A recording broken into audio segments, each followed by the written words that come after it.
Bonjour Antoine Léaumont, merci Bonjour. d'être en direct pour la grande interview sur Europe 1 et sur CNews. Hier, Léon Marchand a fait résonner la Marseillaise à 2 reprises à la Défense Arena. 2 médailles d'or pour le nageur français de 22 ans. Est-ce que, comme des millions de Français, vous avez vibré devant les performances du nageur ? Écoutez, j'ai pas pu regarder, mais je suis très heureux que nous ayons gagné ces médailles d'or. Et je le félicite évidemment, Léon Marchand. J'ai lu un article ce matin qui disait qu'il avait remonté à la dernière seconde dans la première épreuve. Et vraiment, c'est une grande fierté pour notre pays que on encaisse comme ça un grand nombre de médailles d'or en ce moment. Donc c'est une grande fierté qu'il ait réussi à obtenir ces 2 médailles. Est-ce que vous êtes gagné par la ferveur des Jeux Olympiques ? On voit quand même une ambiance, en tout cas à Paris, pour ceux qui habitent à Paris, il y a une ambiance spéciale pour les Jeux Olympiques. Alors, j'ai malheureusement peu de temps pour l'instant pour m'y intéresser en détail, mais je regarde assez régulièrement le classement des médailles. Pour ma part, je regarde où on en est dans le classement des pays. Et oui, moi, je suis toujours très heureux quand il y a des moments sportifs comme ça qui permettent de rassembler le peuple français. Vous regardez le classement de la France, donc vous ne partagez peut-être pas la ligne de votre collègue député insoumis qui dit que la couverture des JO est un peu trop chauvine. Il parle même de régression nationaliste. Il dit qu'en clair, le service public s'attarde trop sur les performances des Français. Je pense que ce qu'il a voulu dire, c'est que ça pourrait être intéressant de mettre en lumière un certain nombre d'athlètes d'autres pays, parce qu'il n'y a pas que la France qui gagne des médailles. Et l'idée de l'olympisme, c'est aussi de faire la paix par le sport, d'une certaine manière. Donc je pense que c'est ça qu'a voulu dire mon collègue.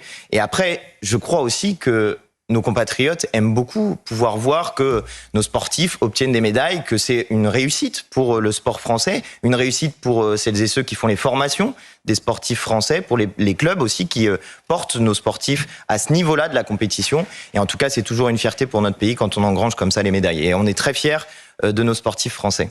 Puisqu'on parle des Jeux Olympiques, un mot quand même sur la cérémonie d'ouverture. Jean-Luc Mélenchon a émis un certain nombre de critiques, particulièrement sur 2 tableaux, celui qui concerne la Révolution et celui qui ressemblait de très près à la scène. Est-ce que vous aussi, vous avez des réserves sur cette cérémonie ? Moi, j'ai adoré cette cérémonie d'ouverture. J'ai trouvé qu'elle était très typiquement française et qu'elle racontait une histoire assez belle de notre pays qui commence à la Révolution française et qui passe par Louise Michel, par la Commune de Paris et qui arrive jusqu'à aujourd'hui en mettant en lumière le peuple français tel qu'il est et non pas tel que certains voudraient qu'il soit trop pris dans des images passéistes, je crois. Moi, j'ai trouvé que c'était une très belle cérémonie et en même temps, je comprends l'idée que porte Jean-Luc Mélenchon, qui est l'idée qu'on peut critiquer l'art. Vous savez, le fait que Jean-Luc dise une représentation de Marie-Antoinette décapitée, c'est pas forcément génial, ça n'empêchera pas que lui comme moi défendions l'un et l'autre l'abolition de la peine de mort et que nous ne voulions pas revenir à la peine de mort. Certains, dans notre pays, ont proposé pendant longtemps le retour de la peine de mort, mais ils ne sont pas trouvés dans notre camp. Un dernier mot sur les Jeux Olympiques. Il y a eu une polémique. Vous diriez que la délégation israélienne est la bienvenue en France et qu'elle doit être bien accueillie ? La délégation israélienne doit évidemment être accueillie normalement et dans des conditions de sécurité normales. Le sujet qui était posé par mon collègue Thomas Porte, c'était de dire que si les Russes défilent sous pavillon neutre, il faut faire la même chose pour les athlètes israéliens. Je pense que les situations internationales sont très différentes pour autant. Je pense que ça, tout le monde peut l'entendre. C'est-à-dire que dans des situations dans lesquelles il y a des guerres, et où ce sont des bombardements qui parfois tuent par exemple des enfants, parce qu'en Palestine, on n'en parle pas, on en parle beaucoup moins dans la période actuelle, mais ce sont 40 000 personnes qui se sont fait tuer, dont essentiellement des femmes et des enfants. Bien, il n'est pas normal que si on édicte une règle pour les sportifs russes, on n'édicte pas une règle similaire pour les sportifs israéliens. D'autant plus que Tsahal, l'armée d'Israël, faisait le lien en 2021 dans une vidéo entre d'un côté les sportifs et de l'autre l'armée. C'est bien la preuve donc qu'il y a une idée d'associer les sportifs à une logique militaire chez Israël. Et voilà, ça aurait été une manière de traiter tout le monde sur un pied d'égalité. Venons-en justement à la situation internationale. L'actualité nous emmène au Proche-Orient. L'élimination du chef du Hamas, Ismail Haniyeh, n'a pas été revendiquée officiellement par Israël, mais Benyamin Netanyahou a déclaré hier avoir porté, je cite, des coups sévères à ses ennemis, une référence aussi à l'élimination d'un des dirigeants du Hezbollah. Quel regard vous portez sur ces opérations ? Je suis très inquiet, parce que ces opérations sont des violations des frontières des pays qui sont voisins. Et le principal risque actuellement dans la région, c'est précisément qu'il y a un embrasement qui touche d'autres pays. Je rappelle qu'au Liban, par exemple, nous avons une force qui est en place au Liban, qui est la FINUL, qui compte 700 militaires français. Donc, on ne peut pas se dire que c'est anodin le fait qu'Israël bombarde son voisin, bombarde la capitale de son voisin, et que ensuite, eh bien, on se retrouve dans une situation qui peut provoquer un embrasement. Nous, les Français, nous y avons une responsabilité particulière en raison précisément de notre présence. Et moi, je suis inquiet pour nos militaires français. Même si c'est pour éliminer des personnes qui ont des liens avec des organisations qui ont participé à des actions terroristes. Précisément, ça n'est pas le sujet. Et c'est précisément le sujet sur lequel essaie de nous emmener Israël. C'est en raison du motif qu'on essaye de tuer des chefs d'organisations avec lesquels on n'est pas forcément en accord, mais en raison de ça, alors on fait une violation de la frontière de son voisin. Et ça, c'est une violation du droit international. Personne ne peut accepter ça. Est-ce qu'on accepterait que la Belgique vienne bombarder Paris pour cibler quelqu'un avec qui elle n'est pas d'accord? Bien sûr que non.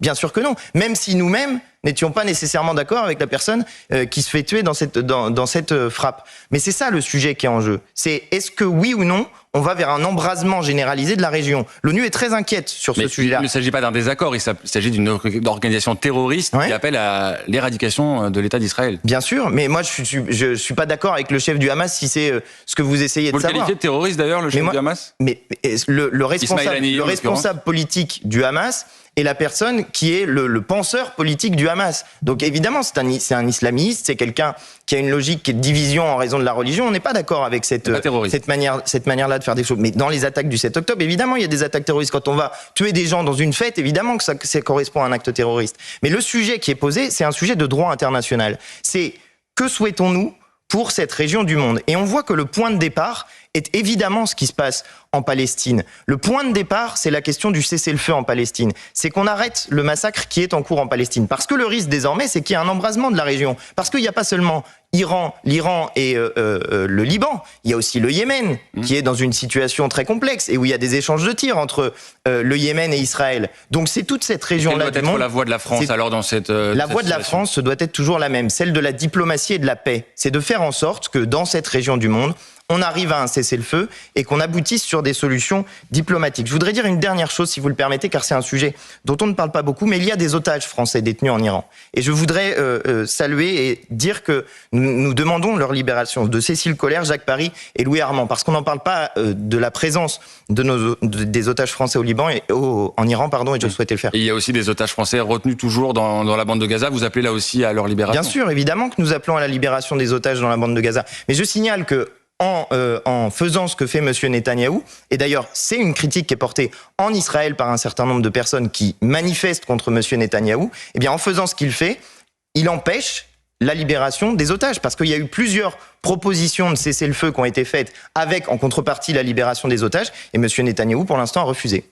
On va revenir à la situation en France. Vous étiez hier à l'usine Duralex dans le Loiret, aux côtés notamment de Lucie Castet ou encore Marine Tondelier. Alors c'est une usine qui a validé un projet de coopérative pour sauver un certain nombre d'emplois. Quel était le message et le sens de votre visite sur place? Bon, déjà, c'est de soutenir évidemment les salariés, parce que pour expliquer un peu ce qui s'est passé, l'entreprise a été en difficulté en raison notamment de la crise énergétique, et les 226 parce qu'il y en a qui sont partis en retraite, mais les 226 postes qui existaient dans l'entreprise sont sauvés par cette reprise en coopérative.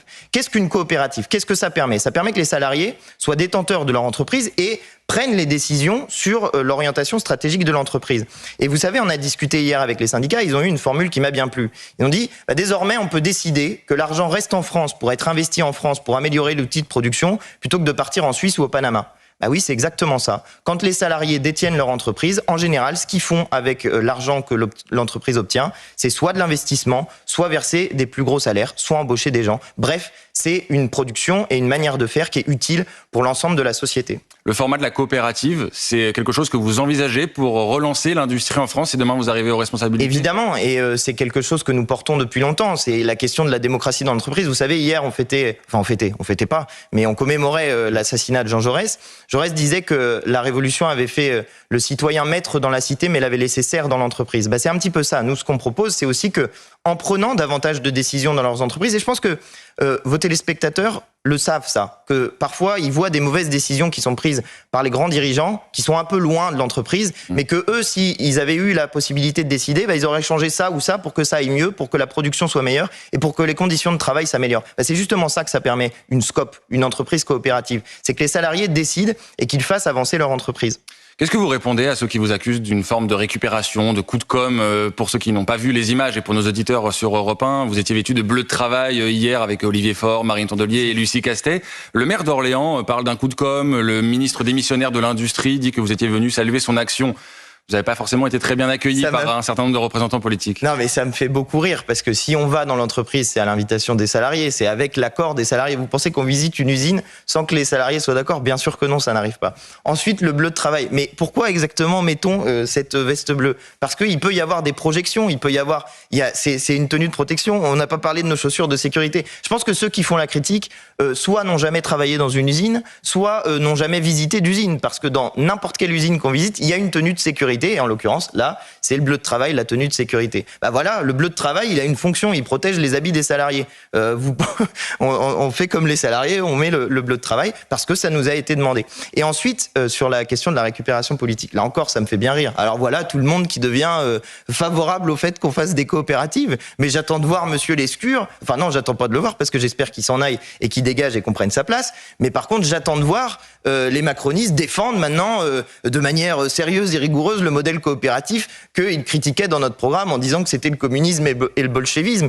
Donc, vous savez, Monsieur Lescure m'a fait un peu rire parce que sa prétendue aide de 19 millions d'euros, sur cette aide, il y a 15 millions d'euros qui sont un prêt en raison de l'augmentation des coûts de l'énergie. Coût de l'énergie dont il aurait pu demander le blocage des prix de l'énergie. C'est-à-dire, il se félicite de son inaction dans un autre secteur qui, par ailleurs, a touché l'intégralité du peuple français avec l'augmentation des factures d'énergie. Ces gens sont des pitres. Ces gens sont des pitres qui n'ont rien fait, ne font rien, et ensuite viennent faire la leçon à ceux qui sont aux côtés des salariés. Il nous reste un peu plus de 2 minutes. Un mot sur Lucie Castet. Madame Macron a semblé opposer une fin de non-recevoir à sa candidature pour le poste de Matignon. Est-ce que vous y croyez toujours? Est-ce qu'elle va arriver à Matignon toujours, selon vous? Bah oui. Moi, je soutiens évidemment la candidature de Lucie Castet. Elle est soutenue par l'ensemble du nouveau Front populaire. La logique d'une élection, depuis 1877, c'est que la force politique arrivée en tête gouverne le pays, ou au minimum essaye de gouverner le pays. J'en entends beaucoup qui nous disent qu'ils vont faire une motion de censure si jamais c'est un gouvernement. On dit un gouvernement avec des membres de LFI, voilà. Motion de censure immédiatement. Et ben j'attends de voir des gens qui vont faire une motion de censure contre l'augmentation du SMIC, avec l'abrogation de la réforme des retraites, contre le blocage des prix. Il y a des Ça veut dire que texte par texte, pour être très concret pour les auditeurs et les téléspectateurs qui nous écoutent, sur un texte comme l'abrogation de la réforme des retraites, par exemple, vous pourriez vous allier avec le Rassemblement national parce que vous avez le même but. Vous avez pas tout à fait compris la logique. C'est qu'à l'intérieur de l'Assemblée nationale, chacun vote comme il veut. Donc s'il y en a qui ont envie de soutenir nos propositions, je ne fais jamais de tri dans les gens. Même avec le Rassemblement national. Mais enfin, le Rassemblement national, ils ont voté contre l'augmentation du SMIC, par exemple. Si d'un seul coup, ils décident qu'ils sont pour l'augmentation du SMIC, mais c'est très bien. C'est une bonne nouvelle si jamais le Rassemblement national, d'un seul coup, a compris que le problème, c'était l'augmentation des salaires dans ce pays. Mais jusqu'à présent, ils ont plutôt dit l'inverse. Ils ont même dit que c'était pas possible de le faire. Sur Lucie Castet, comment vous dites vouloir contraindre le président de la République à la nommer à Matignon? Par quels moyens? Est-ce qu'une mobilisation dans la rue, par exemple, ça fait partie de vos possibilités? Bien sûr. Des choses que vous envisagez? Bien sûr, mais c'est pas à nous d'en décider depuis un bureau en disant allez, maintenant c'est l'heure de la révolution. C'est pas comme ça que ça se passe. Mais vous appelez à la révolution? Mais non, on n'appelle pas à la révolution. Je suis en train de vous dire que précisément, ce qui s'est passé, par exemple, en 1936, c'est qu'il y avait des grandes mobilisations populaires pour demander l'augmentation des salaires, pour demander l'application du programme du Front populaire. Là, nous sommes dans une situation où le président de la République, de manière autoritaire, décide de faire autre chose que le résultat des urnes. Monsieur Macron a dissous, il a dit qu'il fallait une respiration démocratique. Il y a eu une respiration démocratique, le nouveau Front populaire est arrivé en tête, et Monsieur Macron refuse d'entendre la respiration démocratique. Eh bien, à un moment donné, il doit céder ou s'en aller. Et ça deviendra, lui, le problème dans notre pays. Un dernier mot très rapidement sur les critiques de François Ruffin contre la stratégie de la France insoumise. Il dit qu'il ne faut pas opposer la France des tours et la France des bourgs. Est-ce que d'une certaine manière, vous comprenez ce que dit François Ruffin aujourd'hui, qui a quitté, on le précise, le groupe de la France insoumise? Moi, j'ai du mal à comprendre pourquoi lui sépare comme ça la France des tours et la France des bourgs. Parce que ce qui compte, c'est il y a une France populaire. Et d'une certaine manière, ce qui divise entre ce qu'il appelle la France des tours et la France des bourgs, c'est le racisme. C'est pas les gens dans les tours qui ont un problème avec les gens dans les bourgs. C'est plutôt l'inverse, en l'occurrence. Et les gens qui ont un problème avec les gens dans les tours, ils oublient que, pour une large partie, eh bien, ce sont ceux qui font tourner le pays par leur travail. Et je pense qu'il y a beaucoup de racisme qui est construit en particulier par un système médiatique qui encourage le racisme dans la population française. Et que si il y avait un peu plus de partage des réalités des uns et des autres, eh bien, je crois que cela serait utile pour l'unité du peuple français. Merci Antoine Léaumont, c'était votre grande interview en direct sur CNews et sur Europe 1.